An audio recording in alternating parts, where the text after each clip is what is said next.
Welcome to ABC campus. आज हम आई 33 earnings per share में बेसिक ईपीएस के टॉपिक के अंदर बोनस इशू को स्पेसिफिकली डिस्कस करेंगे। तो इस वीडियो में हम कॉन्सेप्ट ऑफ बोनस फ्रैक्शन को डिस्कस करेंगे सबसे पहले, क्योंकि वो कैलकुलेशन के लिए एक इंपॉर्टेंट फैक्टर है। और जब हम शुरू में तो हम इसके बगैर भी गुजारा कर सकते हैं, लेकिन अल्टीमेटली हमें बोनस फ्रैक्शन को कम्प्लेक्स क्वेश्चंस के अंदर इनकॉर्पोरेट करना पड़ता है। फिर ये कि कंपैरेटिव ईपीएस को कैसे रीस्टेट करना है, और उसके साथ फिर हम दो एग्जांपल्स भी कवर करेंगे। तो ये हमारी इस वीडियो के 4 पॉइंट्स होंगे मेनली।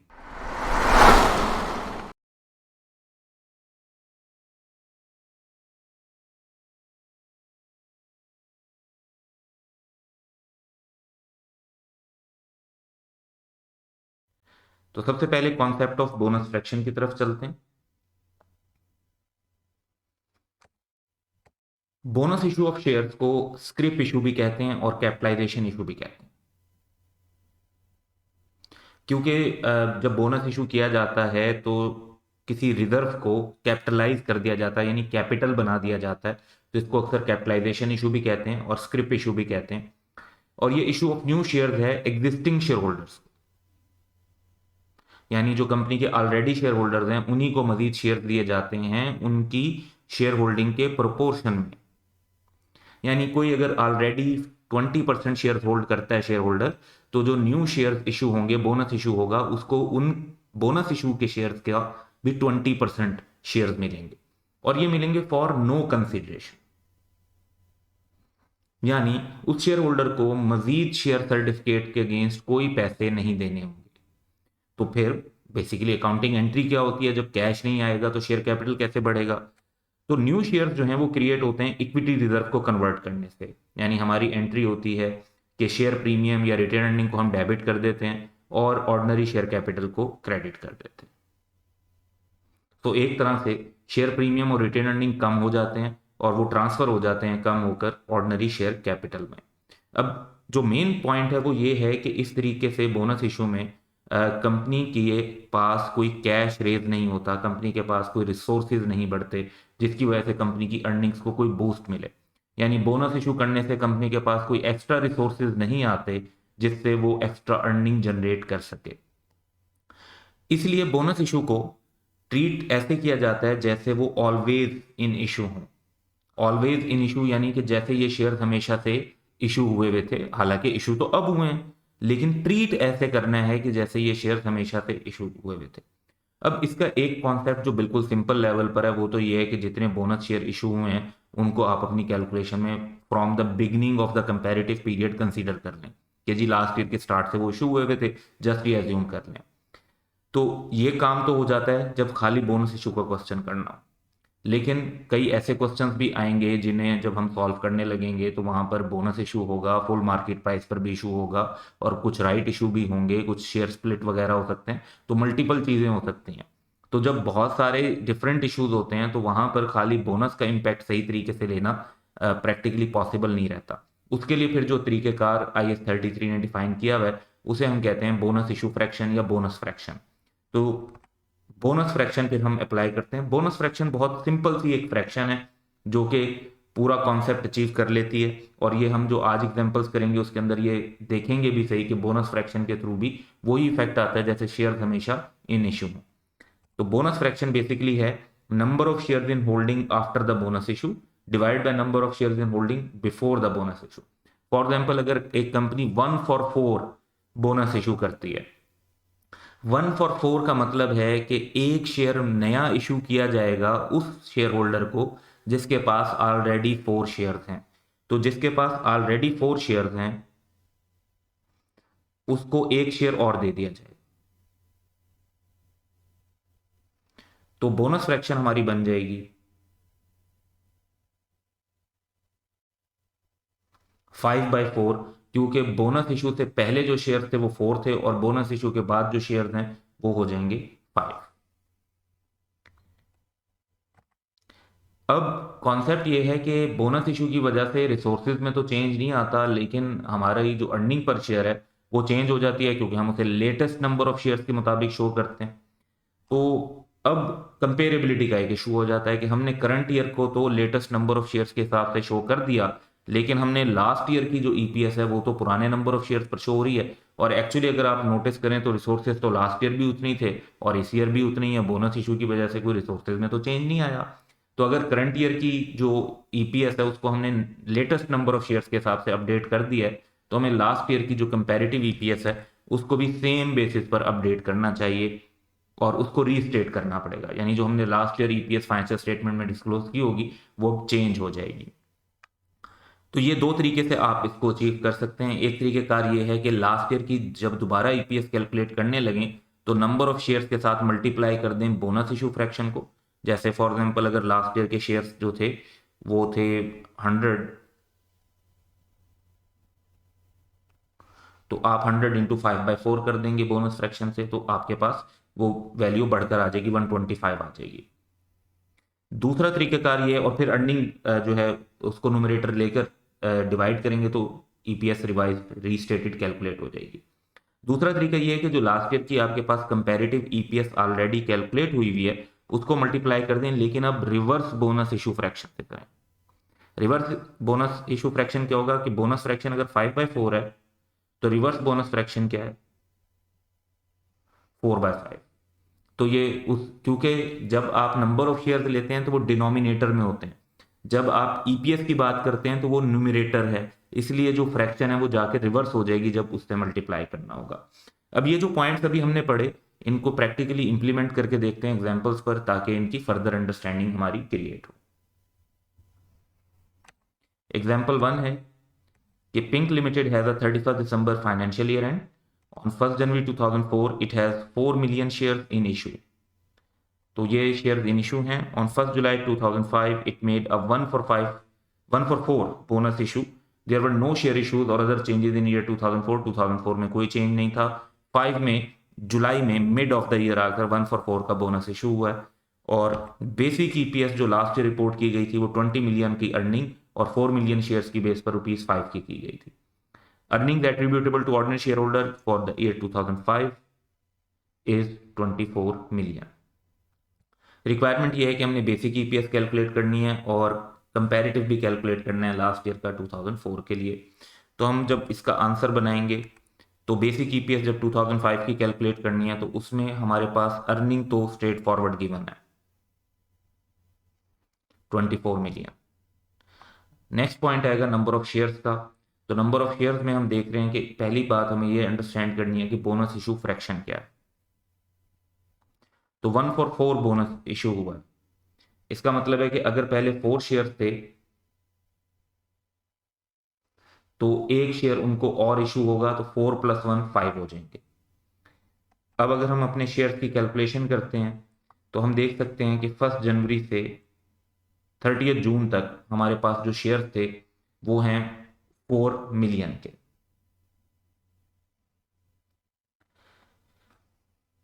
दिस अमाउंट 6 मंथ हमारी यही सिचुएशन रही, क्योंकि जो चेंज आया वो 1 जुलाई को आया। और उसके बाद 1 मिलियन शेयर और इशू हुए, क्योंकि 1 for 4 का मतलब है कि 1 मिलियन फॉर 4 मिलियन, यानी जिस 4 मिलियन शेयर के अगेंस्ट कितने शेयर इशू होंगे 1 मिलियन। ये हम कैलकुलेट भी कर सकते हैं।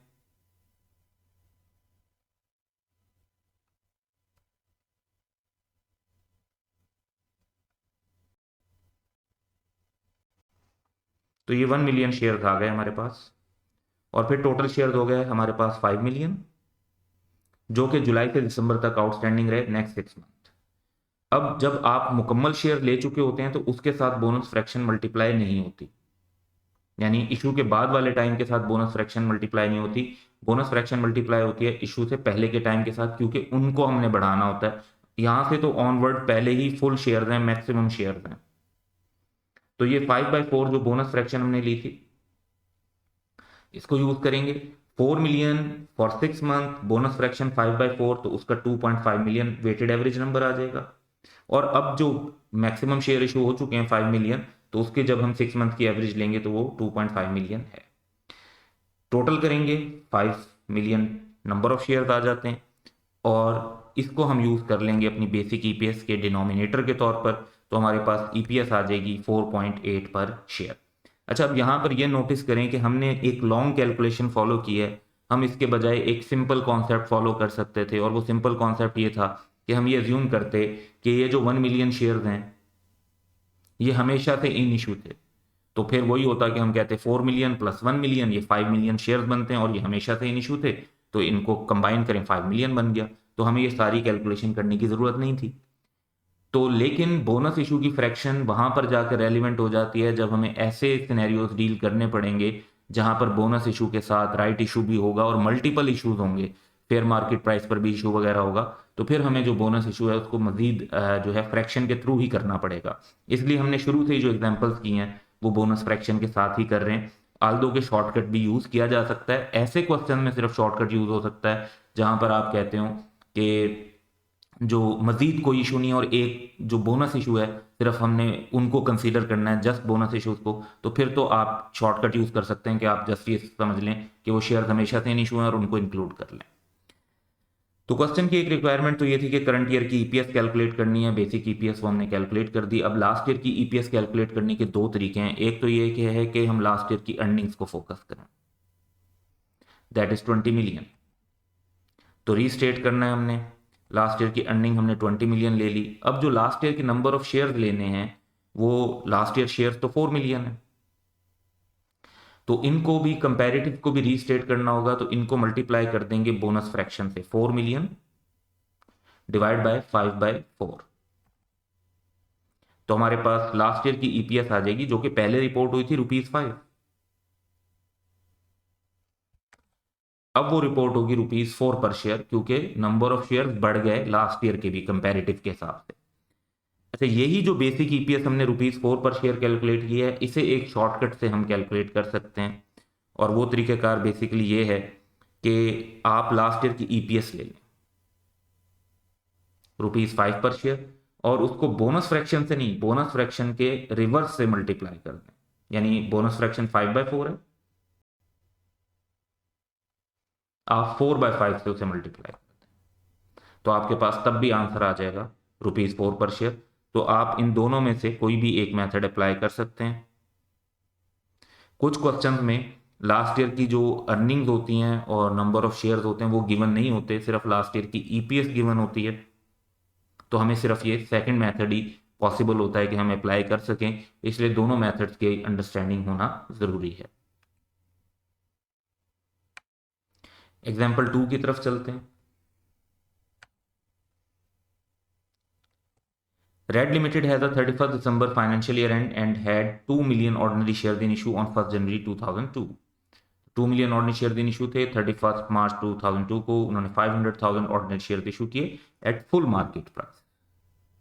अब फुल मार्केट प्राइस को हम ऑलरेडी प्रीवियस वीडियो में कवर कर चुके हैं, और फुल मार्केट प्राइस में बेसिकली क्या होता है कि आप शेयर्स को नॉर्मल वेटेड एवरेज के तौर पर लेते हैं। और फिर उन्होंने 1 जुलाई को 1/2 का बोनस इशू भी किया, और ये बताया हुआ है कि ईयर 2001 में ईपीएस कैलकुलेट हुई थी 30 पर शेयर, और ईयर 2002 में टोटल अर्निंग्स जो थी वो 85.5 मिलियन की रही हैं, जो करंट ईयर है। यानी लास्ट ईयर की ईपीएस दे दी, करंट ईयर की अर्निंग दे दी, और रिक्वायरमेंट ये है कि करंट ईयर की ईपीएस कैलकुलेट करनी है और कंपैरेटिव फिगर भी बतानी है लास्ट ईयर के परस्पेक्टिव से।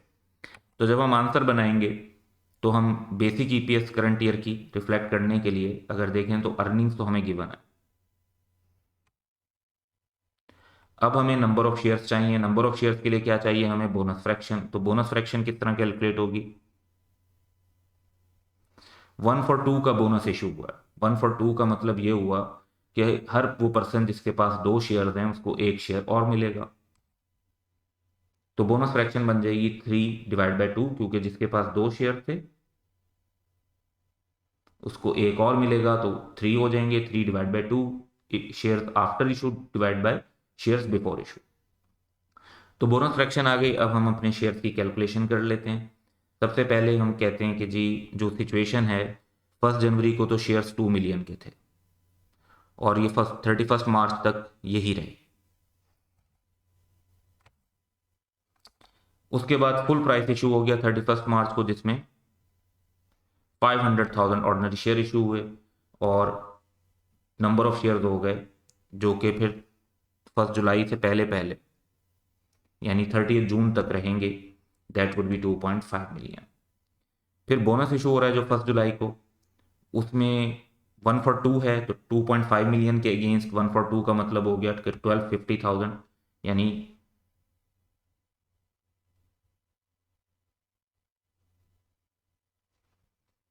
हर 2 शेयर के अगेंस्ट एक शेयर मजीद इशू होगा। तो ये अब 1 जुलाई से 31 दिसंबर तक यही सिचुएशन रही और टोटल नंबर ऑफ शेयर्स जो हैं वो 3250,000 हो गए। अब टाइम फैक्टर देखें तो जनवरी से जो मार्च है वो 3 मंथ का फैक्टर है। उसके बाद अप्रैल से 30 जून तक ये भी 3 मंथ का टाइम बनता है और जुलाई से दिसंबर तक 6 मंथ का टाइम बनता है। अब बोनस फ्रैक्शन की बात करें तो देखें बोनस इशू हो रहा है इस पॉइंट पर, तो फ्रैक्शन इससे पहले वाले पॉइंट पर अप्लाई होनी है, इससे पहले आगे के पॉइंट पर अप्लाई नहीं होनी। उसकी वजह यह है कि आगे तो वैसे ही हमने इन बोनस शेयर्स को ले लिया है, तो हमें पिछले वाले शेयर्स को बढ़ाना है, आगे वाले शेयर्स को नहीं बढ़ाना। तो बोनस फ्रैक्शन हमारी है 3/2, इसको हम इंक्लूड कर लेंगे बोनस इशू से पहले वाले जो वेटेज है उसके साथ। हमारे पास वेटेड एवरेज नंबर पहला आ जाएगा 750,000, 937,500 और 1875,000, टोटल करेंगे तो 3562,500। अब जब हमारे पास ये फिगर आ जाती है तो इसको हम यूज कर लेंगे अपनी ईपीएस में, और हमारी ईपीएस आ गई ₹24 पर शेयर। अब हमें लास्ट ईयर की कंपैरेटिव ईपीएस भी चाहिए, तो उसको कैलकुलेट करने के लिए हमें फिगर देनी है। तो हमें लास्ट ईयर की अर्निंग्स और नंबर ऑफ शेयर नहीं पता, लेकिन ईपीएस पता है। तो 30 को हम मल्टीप्लाई कर देंगे reverse bonus fraction. Bonus fraction 3/2 है तो रिवर्स बोनस फ्रैक्शन होगी 2/3, और इससे हमारे पास ईपीएस जो है रीस्टेट होकर आ जाएगी कि पहले 30 की प्रेजेंट हो रही थी, लेकिन अब बोनस फ्रैक्शन के इम्पैक्ट की वजह से आ जाएगी ₹20 पर शेयर। तो ये इसका जो है इम्पैक्ट है, और ये हमारी एग्जांपल्स थी और बोनस इशू के एलिमेंट्स थे। सिमिलर पर्सपेक्टिव जो बोनस इशू का है ये इम्पॉर्टेंट है, क्योंकि यही आगे 2 और वीडियोस आएंगी, एक स्प्लिट शेयर्स पर और एक शेयर कंसोलिडेशन पर। उसके अंदर भी बिल्कुल वही कॉन्सेप्ट यूज होता है जो बोनस इशू में कैलकुलेट होता है, क्योंकि बोनस इशू के अंदर भी रिसोर्सेज में चेंज नहीं आ रहा होता, और शेयर स्प्लिट और शेयर कंसोलिडेशन के अंदर भी नंबर ऑफ शेयर्स में चेंज आ रहा होता है, लेकिन रिसोर्सेज में चेंज नहीं आ रहा होता। तो इनकी ट्रीटमेंट एक जैसी है।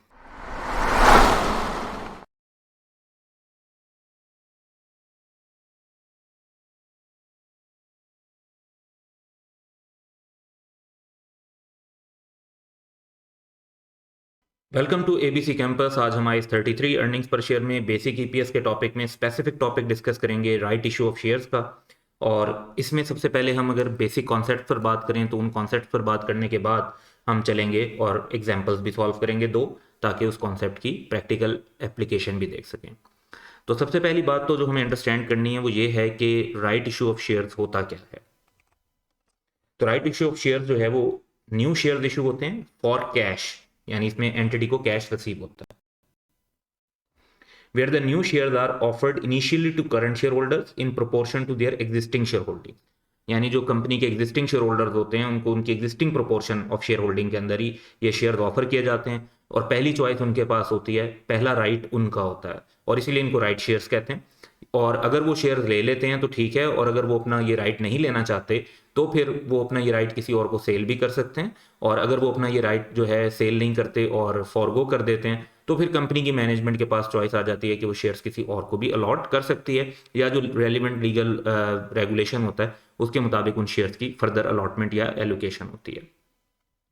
अब ये जो शेयर्स इशू किए जाते हैं, जब हम राइट इशू की बात करते हैं तो राइट इशू जो किया जाता है क्योंकि ऑलरेडी एग्जिस्टिंग शेयर होल्डर को कर रहे होते हैं, तो इसमें राइट इशू किया जाता है below current market price for the shares जो ऑलरेडी इन इशू हैं। यानी ऑलरेडी जो शेयर हैं अगर वो मार्केट में 25 रुपीज़ का चल रहा है, तो जो नए शेयर ऑफर किए जाएंगे एग्जिस्टिंग शेयर होल्डर को वो 24, 23, 22 यानी 25 की जो उनकी मार्केट वैल्यू पर शेयर है उस टाइम, उससे नीचे किए जाएंगे। ये इसलिए किया जाता है ताकि जो शेयर होल्डर्स हैं वो अट्रैक्टेड हों उसको परचेज करने में, उनको कोई बेनिफिट नज़र आए, उनको ये नज़र आए कि जो उनके शेयर्स के नंबर है वो बढ़ जाएगा और उनको जो इन्वेस्टमेंट करनी पड़ेगी वो उस हिसाब से निस्बतन कम होगी। और एक फुल मार्केट प्राइस का इशू होता है, वो बहुत ही कम होता है, कुछ ही सिचुएशन में पॉसिबल है कि कंपनी फुल मार्केट प्राइस पर इशू कर रही हो। ज्यादातर जो है वो राइट इशू ही होता है, जिसमें कैश कंपनी को रिसीव हो रहा होता है, या फिर बोनस इशू, स्प्लिट या कंसोलिडेशन वगैरह होते हैं, और उनके अंदर तो एक्चुअली कोई कैश ट्रांजेक्शन नहीं हो रही होती। तो कैश ट्रांजेक्शन जब हो रही होती है तो वो ज्यादातर इसी तरीके से हो रही होती है कि एक company right issue of share को इशू कर रही होती है। अब जब राइट इशू ऑफ शेयर है तो कंपनी को पैसे भी मिल रहे हैं, लेकिन पूरे पैसे नहीं मिल रहे।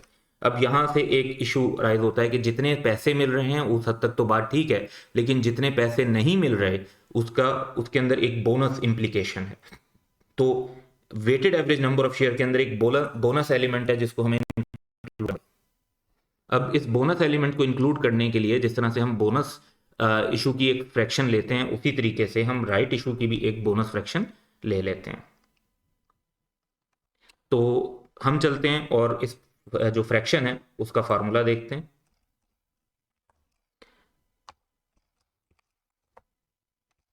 तो इसमें हमें लेना होगा एक्चुअल कम राइट प्राइस, और इसे हम डिवाइड कर देंगे थ्योरेटिकल एक्स राइट प्राइस से। अब ये कॉन्सेप्ट थोड़ा सा टेक्निकल है, जिसे समझने के ऊपर फोकस करना है कि एक्चुअल कम राइट प्राइस क्या होती है और थ्योरेटिकल एक्स राइट प्राइस क्या होती है। एक्चुअल कम राइट प्राइस जो है ये हमेशा आपको क्वेश्चन में गिवन होगी, क्योंकि एक्चुअल कम राइट प्राइस का मतलब ये है कि वो शेयर प्राइस जो क्यूमुलेटिव ऑफ राइट थी, यानी जब राइट शेयर इशू नहीं हुए थे उससे पहले जो market value of one share चल रही थी, एक्चुअली मार्केट में जो चल रही थी वो क्या थी। तो ये ऑब्वियसली प्रैक्टिकल लाइफ में हमें कहाँ से मिल जाती है, ये हमें मार्केट से मिल जाती है। और क्योंकि ईपीएस का जो स्टैंडर्ड है IAS 33 वो उन्हीं कंपनीज पर अप्लाई होता है जो लिस्टेड होती हैं, तो हमें मार्केट से ही वैल्यू मिल जाती है। और अगर जो है हम कहते हैं कि जी क्वेश्चंस की बात करें तो वहां पर एग्जाम क्वेश्चंस के अंदर ये वैल्यू हमें गिवन होती है। Theoretical x right price exam questions के अंदर हमें गिवन भी हो सकती है, और हो सकता है कि हमें कैलकुलेट करनी पड़े। तो अब एक्चुअल कम राइट प्राइस बेसिकली क्या होती है, पहले इसको अंडरस्टैंड करते हैं और इसकी डेफिनेशन देखते हैं। एक्चुअल कम राइट प्राइस की डेफिनेशन है कि ये वो मार्केट प्राइस है शेयर्स की जो राइट इशू से पहले होगी, और ये एग्जाम क्वेश्चन में हमें गिवन होगी, और ये एक्चुअल प्राइस होती है तो एक्चुअल मार्केट से ली जाती है। थ्योरेटिकल एक्स राइट प्राइस, जिस तरह इसके नाम से नजर आ रहा है कि थ्योरेटिकल प्राइस है, जरूरी नहीं कि मार्केट में प्राइस ये हो जाए। और एक्स राइट्स का मतलब है एक्सक्लूडिंग राइट्स, यानी राइट इशू के बाद। तो कम राइट है राइट इशू से पहले और एक्स राइट है राइट इशू के बाद। तो थ्योरेटिकल एक्स राइट प्राइस जो है वो थ्योरी में है, जरूरी नहीं कि वो एक्चुअल हो। थ्योरी में हम कहते हैं कि प्राइस जो है ना शेयर्स की ये हो जानी चाहिए राइट इशू के बाद पर, और ये बेसिकली एक वेटेड एवरेज प्राइस होती है कि राइट इशू और जो पहले वाले शेयर्स हैं उनको मिलाकर एक एवरेज रेट निकाल लेते हैं, और हम कहते हैं कि इन थ्योरी एवरेज का जो लॉ है वो ये कहता है कि इतनी प्राइस हो जानी चाहिए शेयर्स की, तो उसको हम कहते हैं थ्योरेटिकल एक्स राइट प्राइस। अब हम बात करते हैं कि ये जो थ्योरेटिकल एक्स राइट प्राइस है ये शेयर्स कितने के होने चाहिए राइट इशू के बाद, और ये वेटेड एवरेज प्राइस है राइट इशू की और जो पुराने शेयर्स हैं उनकी मिला के एवरेज। अब ये एवरेज कैसे कैलकुलेट करनी है, इसके लिए डिफरेंट टेक्निक्स यूज होती हैं, लेकिन एक जो फार्मूला हमारे ख्याल में सबसे मुनासिब है और आसान है वो हम आपके साथ शेयर कर लेते हैं। तो आपने सबसे पहले शेयर्स बिफोर राइट इशू लेने हैं और एक्चुअल कम राइट प्राइस से उन्हें मल्टीप्लाई करते हैं। तो ये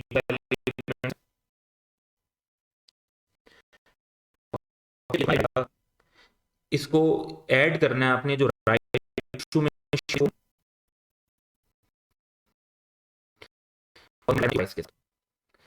तो 4 कंपोनेंट बेसिकली होंगे। लाइक अगर शेयर इशू हो रहा है कि 5 फॉर 1 का शेयर इशू हो रहा है कि जिसके पास 5 शेयर्स थे उसको 1 शेयर और मिलेगा। तो अगर ये सिचुएशन अराइज हो रही होगी तो basically shares before right issue थे 5, एक्चुअल कम राइट प्राइस जो गिवन होगी उससे मल्टीप्लाई कर देंगे। राइट इशू शेयर्स का मतलब है जो 1 शेयर अब इशू हो रहा है और वो जिस रेट पर इशू हो रहा है जो कि मार्केट रेट से कम होगा तो वो प्राइस आप ले लेंगे। और नीचे जो है नंबर ऑफ शेयर्स जो है उसको आप डिनोमिनेटर में यूज कर लेंगे, यानी जो शेयर पहले थे राइट इशू से पहले और जो शेयर इशू हुए राइट इशू के अंडर।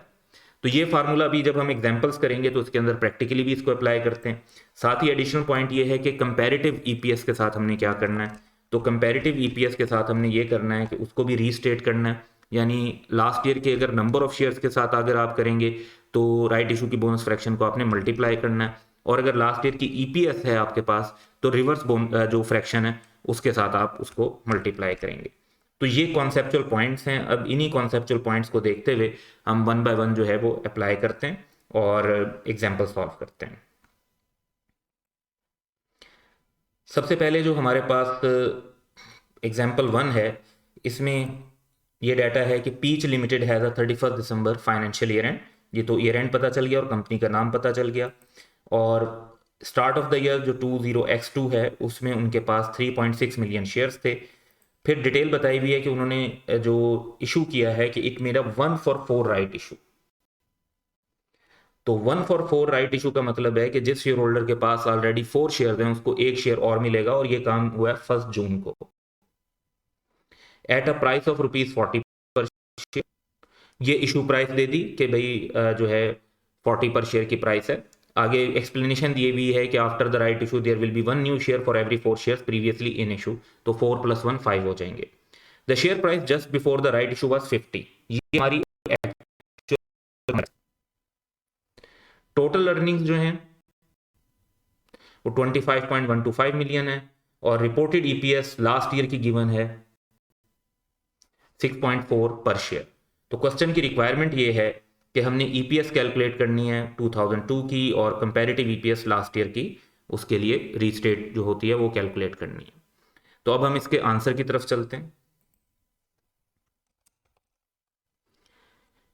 तो सबसे पहले जो क्वेश्चन की रिक्वायरमेंट है वो है बेसिक ईपीएस फॉर 20x2।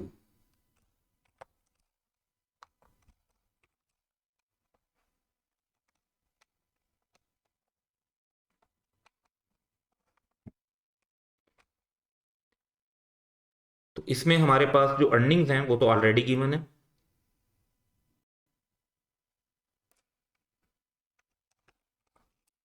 लेकिन नंबर ऑफ शेयर्स में हमें राइट इशू को कंसीडर करना होगा, और फिर हमारे पास जवाब आएगा। तो अभी हमें क्योंकि नंबर ऑफ शेयर्स कैलकुलेट करने हैं तो इससे आगे चलते हैं।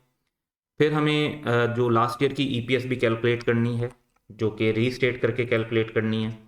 उसमें हमारे पास ईपीएस तो है, लेकिन हमें रिवर्स बोनस फ्रैक्शन चाहिए होगी, तो वो जब हम कैलकुलेट कर लेंगे तो उसकी भी कैलकुलेशन हो जाएगी। तो सबसे पहले हम बात करते हैं कि हमें जो है राइट इशू की बोनस फ्रैक्शन कैलकुलेट करनी है, और राइट शेयर की बोनस फ्रैक्शन कैलकुलेट करने के लिए हमें कुछ वर्किंग्स बनानी पड़ेंगी।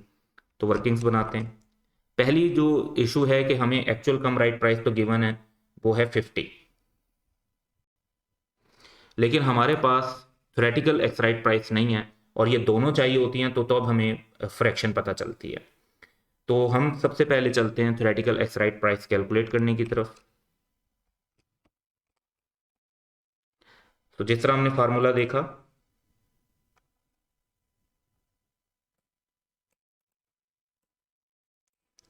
कि शेयर्स बिफोर राइट इशू, जो कि हमारे वाला सिनेरियो में 4 हैं, और एक्चुअल कम राइट प्राइस जो कि 50 की गिवन है, राइट इशू शेयर्स जो कि 1 शेयर इशू हो रहा है, और उसकी इशू प्राइस जो है वो 40 है।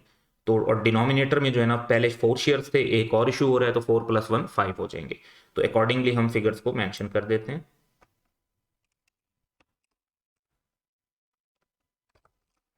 4 शेयर 50 के ऑलरेडी हैं, 1 शेयर 40 का मजीद इशू होगा, और एवरेज लेने के लिए हम नीचे 4 + 1 5 शेयर्स कर देंगे।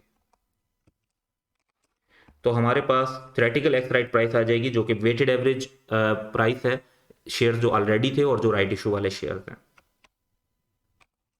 ₹48 पर शेयर। जब हमारे पास ये अमाउंट आ गई तो अब हमें नेक्स्ट जो देखना है वो देखना है कि हमारी बोनस फ्रैक्शन क्या बनेगी।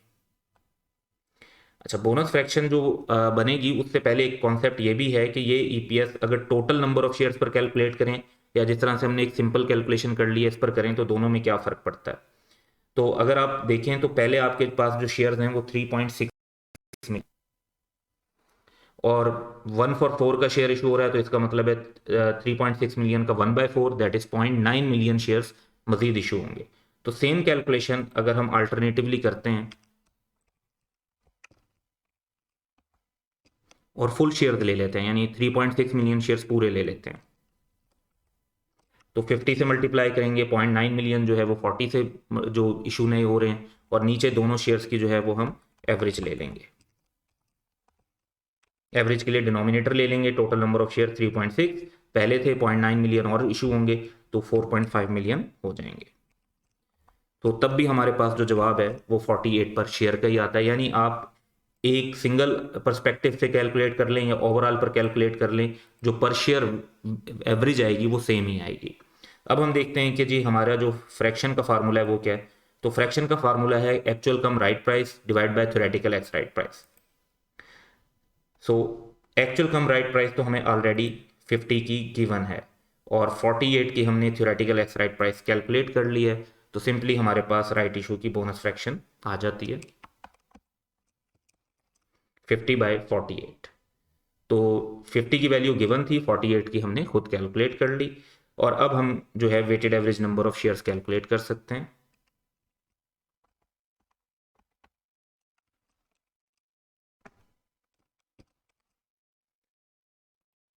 सबसे पहले हम देखते हैं कि हमारे पास 1 जनवरी को 3,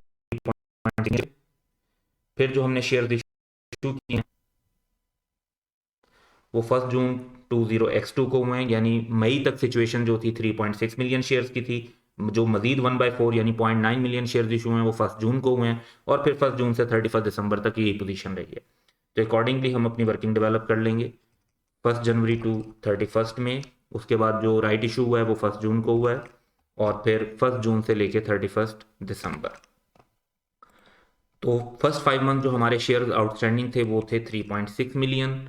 उसके बाद जो राइट इशू में शेयर इशू हुए वो क्योंकि 1/4 हुआ यानी 1/4 of 3.6 million that would B 900,000। और इस तरह से हमारे पास टोटल आ गया 4.5 मिलियन। तो जनवरी टू मई का जो टाइम बनता है वो 5 मंथ्स बनते हैं और जून से दिसंबर तक बनते हैं 7 मंथ्स। फ्रैक्शन हमने कैलकुलेट की है 50/48 की, उसको यूज़ कर लेंगे। तो हमारे पास और पहले वाले पर अप्लाई करना है जब इशू हो चुके होते हैं, तो उसके बाद तो ऑलरेडी हम सारे शेयर्स ले रहे होते हैं तो उसमें बोनस एलिमेंट की वजह से शेयर्स बढ़ाने की ज़रूरत नहीं होती। फ्रैक्शन ऐसे इनफैक्ट पहले से शेयर्स को बढ़ा देती है, जैसे बोनस इशू में अज्यूम किया जाता है कि शेयर्स हमेशा से इन इशू थे। तो 3.6 मिलियन इंटू 5/12 इंटू 50/48 हमारे पास वेटेड एवरेज आ जाएगी दैट इज 1562,500। फिर 4.5 मिलियन इंटू 7/12 इसकी भी हमारे पास वैल्यूएशन आ जाएगी 2,625,000 और इस तरह से total weighted average number of shares हमारे पास आ जाएंगे 4,187,500। इनको हम यूज़ करेंगे अपनी ईपीएस की कैलकुलेशन में। तो हमारे पास ईपीएस कैलकुलेट हो जाएगी दैट इज 6 पर शेयर। अब लास्ट ईयर की ईपीएस जब रिस्टेट करनी है तो उसका कॉन्सेप्ट ये है कि हमें लास्ट ईयर की अर्निंग और शेयर्स नहीं बताए हुए, लास्ट ईयर की ईपीएस बताई हुई है। तो लास्ट ईयर की ईपीएस है 6.4 पर शेयर। तो ईपीएस के साथ जब मल्टीप्लाई करना है तो आपने जो फ्रैक्शन है उसका रिवर्स लेना है, यानी 50/48 के बजाय 48/50 लेना है। तो दैट वुड बी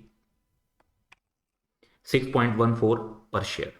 तो ये हमारा फर्स्ट जो क्वेश्चन था, एग्जाम्पल थी, वो कवर हो गई कि हमने करंट ईयर की बेसिक ईपीएस भी कैलकुलेट कर ली और लास्ट ईयर की हमने रीस्टेट भी कर ली। और उसमें हमें वर्किंग के लिए theoretical x right price calculate करनी पड़ी ताकि फ्रैक्शन कैलकुलेट हो, और फ्रैक्शन इसलिए कैलकुलेट की ताकि हम weighted average number of shares calculate कर सकें। अब नेक्स्ट एग्जाम्पल की तरफ चलते हैं।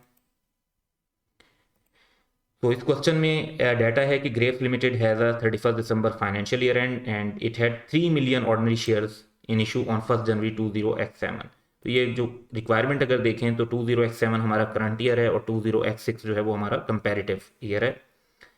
तो इस साल के स्टार्ट में जो शेयर्स हैं वो 3 मिलियन थे। 1 अप्रैल 20x7 को 1/2 राइट इशू उन्होंने किया है और 1.5 मिलियन ऑर्डिनरी शेयर इशू हैं। 3 मिलियन का अगर आप देखेंगे तो 1/2 हाफ शेयर्स वो 1.5 मिलियन ही बनते हैं और ये शेयर इशू हुए हैं 20 पर शेयर के हिसाब से। तो ये 20 हम क्या है, ये 20 इशू प्राइस।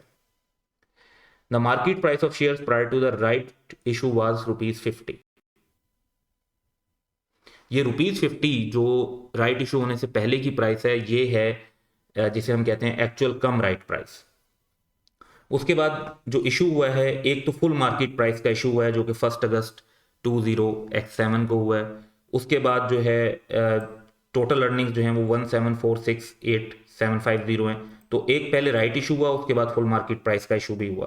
अब ये देखेंगे राइट इशू में तो फ्रैक्शन होती है, फुल मार्केट प्राइस के अंदर कोई फ्रैक्शन मल्टीप्लाई करने की ज़रूरत नहीं होती। तो अर्निंग्स हमें गिवन है, उसके बाद जो लास्ट ईयर है उसकी ईपीएस गिवन है, तो उसको रीस्टेट करने के लिए हमें रिवर्स बोनस फ्रैक्शन अप्लाई करनी पड़ेगी। तो हम अपने आंसर की तरफ चलते हैं। सिंपली सबसे पहले आंसर, और आंसर की रिक्वायरमेंट क्या है कि हमने बेसिक ईपीएस कैलकुलेट करनी है 20x7 की।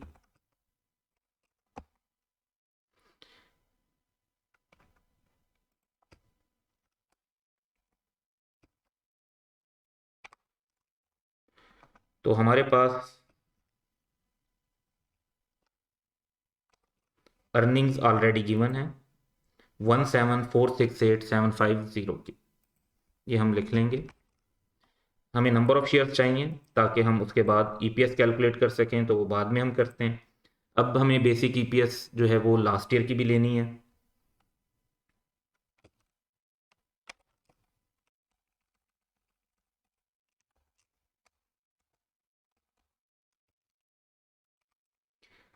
इसमें हम वंस अगेन हमें फ्रैक्शन चाहिए होगी ताकि रिवर्स बोनस फ्रैक्शन लेकर हम इसको भी कैलकुलेट कर सकें। तो ये तो हमारे क्वेश्चन की रिक्वायरमेंट है। इसके लिए अब हमें फ्रैक्शन चाहिए, और फ्रैक्शन के लिए हमें क्या चाहिए, हमें चाहिए थ्योरेटिकल एक्स राइट प्राइस।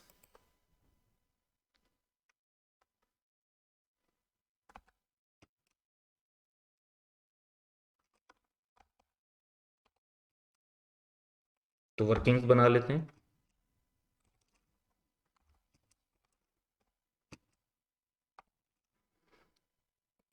तो पहले हम लेंगे कि हर वो 2 शेयर्स जो 50 के थे उनके साथ एक शेयर और उससे कंपनी के पास, तो यही हमारा डाटा है। 2 शेयर ऑफ ₹50, उसमें ऐड हो जाएगा 1 शेयर जिसके अगेंस्ट ₹20 आएंगे कंपनी को, और कंपनी के पास टोटल जो नंबर ऑफ शेयर हैं वो 2 + 1 3 हो जाएंगे। सो इस बेसिस पर हमारे पास थ्योरेटिकल एक्स राइट प्राइस आ जाएगी ₹40 पर शेयर की। अब क्योंकि हमारे पास थ्योरेटिकल एक्स राइट प्राइस आ गई है और ऑलरेडी एक्चुअल कम राइट ₹50 की, तो एक्चुअल कम राइट प्राइस और थ्योरेटिकल एक्स राइट प्राइस से ही हमारी बोनस फ्रैक्शन बनती है। That would B 50/40। तो अब हम करेंगे अपनी वेटेड एवरेज की कैलकुलेशन ताकि नंबर ऑफ शेयर्स कैलकुलेट कर सकें। तो पोजीशन हमने देखनी है कि हमारे पास जो टाइम पीरियड है वो किस तरीके से है। सबसे पहले 1 जनवरी, फिर फिर फुल मार्केट प्राइस, और फिर दिसंबर तक यही पोजीशन चल रही है। तो इस बेसिस पर हम एक टाइमलाइन क्रिएट कर सकते हैं कि जनवरी से मार्च जो शेयर्स हैं वो सेम रहे, फिर राइट इशू हुआ 1 अप्रैल को, फिर ये पोजीशन 1 अप्रैल से 31 जुलाई तक कंटिन्यू की, फिर फुल मार्केट प्राइस पर इशू हुआ है 1 अगस्त को, और फिर 1 अगस्त से 31 दिसंबर तक ये पोजीशन कंटिन्यू की। तो नंबर ऑफ शेयर जो हमारे पास साल के शुरू में थे वो क्वेश्चन में गिवन है कि वो थे 3 मिलियन।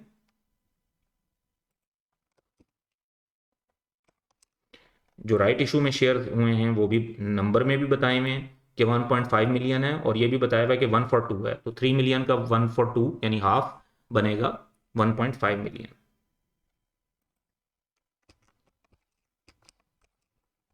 तो ये टोटल शेयर हो गए हमारे पास 4.5 मिलियन। इशू ऑफ शेयर जो एट फुल प्राइस हुए हैं वो नंबर ऑफ शेयर्स गिवन है कि 400,000 शेयर हुए हैं।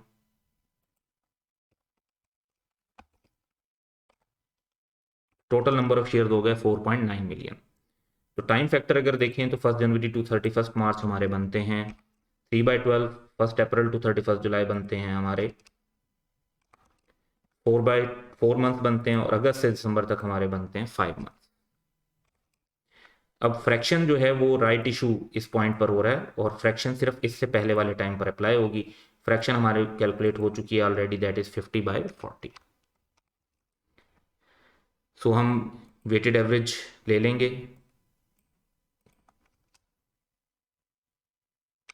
937,500, then 1.5 million, and then 204,167। तो हमारे पास टोटल वेटेड एवरेज आ जाएगा 4479,167, इस वैल्यू को हमने यूज़ करना है अपनी ईपीएस के डिनोमिनेटर के तौर पर। तो हमारे पास ईपीएस कैलकुलेट हो जाएगी, दैट इज ₹3.9 पर शेयर। अब रीस्टेटेड ईपीएस की बात करें तो उसमें हमें दो फिगर्स चाहिए। लास्ट ईयर की ईपीएस 3.5 पर शेयर है और बोनस फ्रैक्शन है 50/40। तो रिवर्स बोनस फ्रैक्शन लेनी पड़ेगी, तो हम 40/50 कर देंगे।